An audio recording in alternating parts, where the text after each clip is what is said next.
Auntie. It's lovely to connect with you virtually. I just wanted to share a little bit about my own journey with the Gene Keys to help contextualize why I'm contributing to Arcanum and what I'm hoping that this journey will be for all of you. So, oh wow, I started journeying with the Gene Keys several years ago just on my own and doing the contemplation route. And I noticed that I didn't really feel like I was getting an embodied understanding of even what the system was. To me, it felt more complex than a lot of other personality paradigms that I've experimented with or played with. And I felt just completely overwhelmed, honestly, like the chart itself.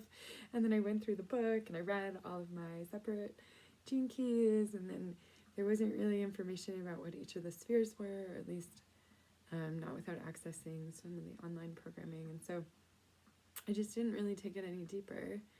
And I realized that,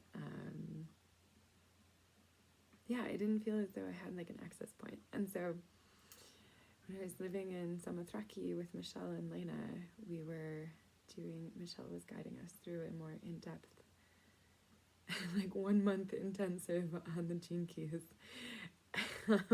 which was super fucking powerful. And it was amazing because we had this opportunity to learn and also to be living in community and using the language day in and day out. And so what I noticed was, well, first of all, I gained an understanding of each of the spheres and their position and what they signified and how they related to other systems like astrology. And then also the lines, which is the point, whatever, at the end of each of the spheres. It was so amazing to learn about the different lines and to understand, like, oh, how I fit into that and how that shifts how I engage with the world, how I show up for different things, how I show up for my work, how I show up in relationship. And also then gaining an understanding of the keys themselves, interpreting them within my own, like within my chart and the placement within my chart. And what I noticed was what came most easily to me was identifying then when I was in my shadows, and to have even words that are like, oh, like if I'm in seriousness and I'm contributing to a work project, that means that I'm in my shadow. Like, who would have thought that that would be the thing? And I can see it now. Like, I understand how that manifests for me is that I'm like trying to control things. I want things to happen like on a schedule that I want them to happen on. I lose my juice for the work, actually, because I'm trying to make it predictable. I'm trying to make it happen the way that I think it should happen. And all of these can be shifted as soon as I take notice. And I'm like, my key for this one is 46. And so whenever I notice that,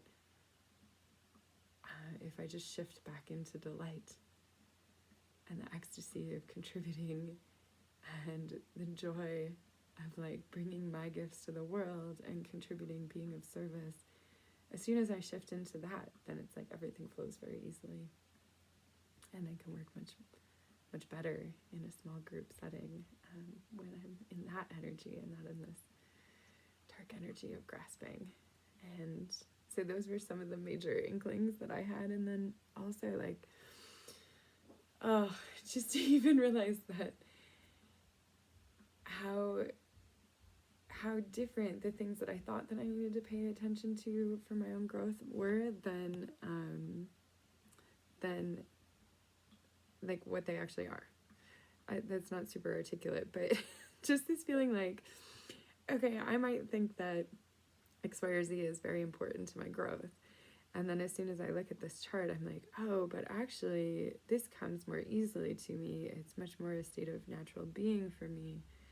And it sort of is this reminder that I can just snap back into my initial essence, like my internal essence is actually my gift to the world.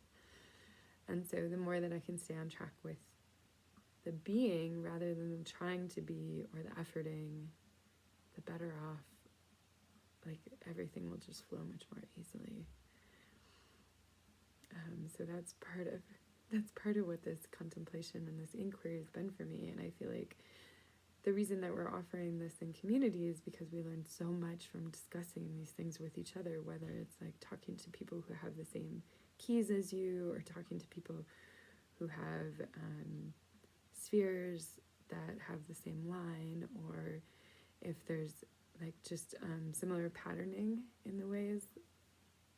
Like, I have some dear friends that I know have like a flipped chart from me, and so like learning, okay, what's the difference, and like how does that nuance show up? Like, if my life's work and evolution have the same numbers as your radiance and your purpose, and vice versa, then what do we have to learn from each other, and how do we mirror growth, and how does that inquiry serve us both?